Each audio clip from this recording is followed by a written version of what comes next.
नमस्कार, मी लतिका। आज मी तुम्हाला तुरीच्या दाण्याची चटणी बनवून दाखवणार आहे। त्यासाठी बघा तुरीचे दाणे सोलून घेतलेले आहेत। त्या ताजी तूर होती ते सोलून घेतलेत बघा। शेंगा आणल्या होत्या, उकडून पण छान लागतात बरं का मीठ टाकून। आणि असे बघा सोलून घेतलेले आहेत ते। थोडीशी चटणीसाठी काय आहे माहिती आहे का, निबार दाणे असावे, ते लय कवळे पण नसावेत। हे दोन्ही मिक्स आहेत बघा। तवा गरम करत ठेवलाय आणि हे बघा मी धुवून घेतलेले आहेत। आता ह्याला आपण भाजून घ्यायचं। भाजून किती घ्यायचे, साधारणसे असे आपल्याला डाग डाग पडलेले दिसले की काढून घ्यायचे। गॅस आपला मीडियम आहे। भाजून घेतलेत बघा, तर असे डाग पडस्तोवर भाजून घ्यायचे। ह्याच्यामध्ये काय मी तेल वगैरे टाकलेलं नाहीये, असंच मी भाजलेलं आहे। आता हे मी काढून घेते। त्याच तव्यामध्ये आपण करणार आहे ज्याच्यामध्ये आपण तुरीचे दाणे भाजले, त्यामध्ये 1 चमचा तेल टाकून घ्यायचं आणि चांगलं गरम होऊन देऊया। तेल गरम झालेलं आहे, गॅस एकदम बारीक केलाय। त्याच्यामध्ये थोडीशी एकदम आपल्याला मोहरी टाकायची आहे पहिली आणि थोडंसं जिरं टाकायचं आहे। हे दोन्ही चांगलं तडतडलं की आपल्याला लसूण बघा मी असा मोठा मोठा कुटलेला आहे आणि गॅस एकदम बारीक करायचा। 10 ते 12 पाकळ्या आहेत बघा लसणाच्या। थोडासा आता ह्याचा कलर बघा चेंज झालेला आहे। त्याच्यामध्ये मोठ्या आकाराचा एक कांदा बघा असा मोठा मोठा कापून घेतलेला आहे। तर हा आपण कांद्याला भाजून घेऊया चांगला। कांदा बघा आपला भाजतोय तर आपण ते दाणे ना कुटून घेऊया।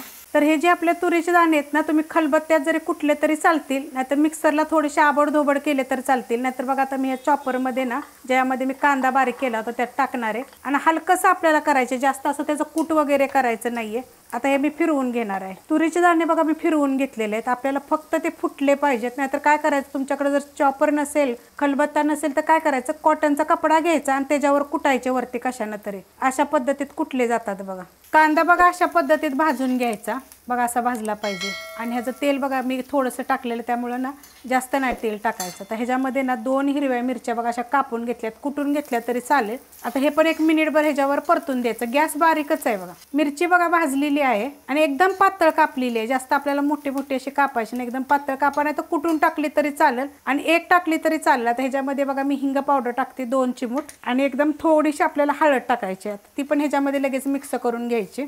गॅस बारीकच आहे, गॅस अजून वाढवलेला नाही आहे, बारीक गॅसवरच करत आलेली आहे। आता आपण ह्याची लाल मिरचीची दाखवणार आहे। हिरव्या मिरचीचा पण मी ठेचा टाकलेला आहे, तर तिखटानुसार टाका। मी छोटा चमचा 1.5 टाकलेला आहे। असे मसाले वगैरे टाकताना गॅस बारीकच असावा आणि चवीनुसार मीठ, म्हणजे काय होतं, आपण अशी मिरची पावडर वगैरे जर काय टाकलं की नाही तर ते खाली करपत नाही। आता हे बघा थोडंसं हलकंसं हलवून घेतलेलं आहे। आता ह्याच्यामध्ये ही तुरीचे दाणे जे आपण बारीक करून घेतले ते बघा असे फुटलेले आहेत। आता हे टाकून आपण हे पण परतून घेऊया। आता गॅस आपल्याला जरा हलवलं की मिडियम करायचा बघा। अशा पद्धतीत मी परतून घेतलेलं आहे। आणि जर हे तुरीचे दाणे चांगले भाजले की नाही की शिजायला बी जास्त वेळ लागत नाही आणि एकदम चव अशी वेगळी अशी छान अशी येते। जर पाहिजे तर काय करायचं, ह्याच्यामध्ये थोडासा लिंबाचा रस टाकला तरी चालेल तुम्हाला, जर आवडत असेल तर। नसेल आवडत तरी नाही टाकला तर चालेल। ह्याच्यामध्ये मी कोथिंबीर टाकलेली आहे। आता ही जरा मिक्स करून घेऊया। कोथिंबीर टाकल्यानंतर बघा मिक्स करून घेतलेलं आहे। आता हे खाली एक जागी आपण करूया आणि गॅस बारीक करायचा आणि 2 मिनिटासाठी आपण हे झाकण ठेवूया।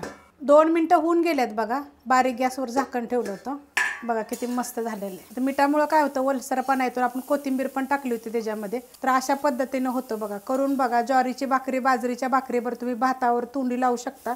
आणि आता कसं ताजे ताजे येतात ना तुरीचे शेंगा, भरपूर येतात, तर खाऊन बघा, करून खाऊन बघा। रेसिपी आवडली की लाईक करा, सबस्क्राईब करा, कमेंट करा आणि शेअर बी करा।